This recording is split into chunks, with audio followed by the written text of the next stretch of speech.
Airport ઉપર જે air traffic કંટ્રોલરના tower હોય ને એ ટાવરની અંદર શું થતું હોય એ આપણે બધાને જોવા ન મળે, પણ અત્યારે અહીંયા ડિસ્પ્લે રાખ્યું છે અને એ ટાવરની અંદર શું હોય એ હું તમને બતાવું.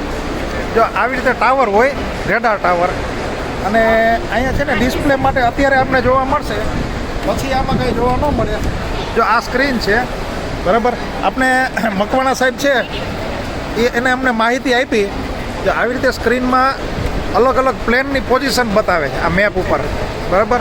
હા, અલગ અલગ જો અહીંયા છે ને એ લાઇન સાથે બતાવે છે કયું પ્લેન ક્યાં જશે, ક્યાંથી આવે છે, બધું બતાવે છે.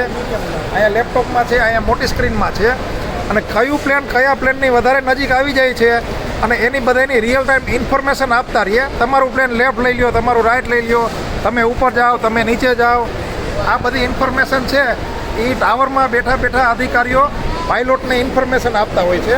કેમ કે પ્લેન ઉપર ગયા પછી એના માટે અંધારું જ છે, બરાબર, ભલે દિવસ હોય, પણ એને જ્યાં સુધી ટ્રાફિક કંટ્રોલર મેસેજ ન આપે ત્યાં સુધી એને દિશા ન ખબર પડે. એટલે પ્લેનને દિશા આપવાનું કામ છે એ એટીસીમાં થાય, એર ટ્રાફિક કંટ્રોલરમાં, અને એ મેનેજમેન્ટ છે એ આખું અહીંયા ટાવરમાં થાય, બરાબર. અને એ આપણે અત્યારે જોવા મળ્યું. હા, આ ટાવર છે અત્યારે આપણે જોવા મળ્યું, ડેમો છે એટલા માટે. પછી આપણે ત્યાં ઓફિસમાં એન્ટ્રી ન હોય,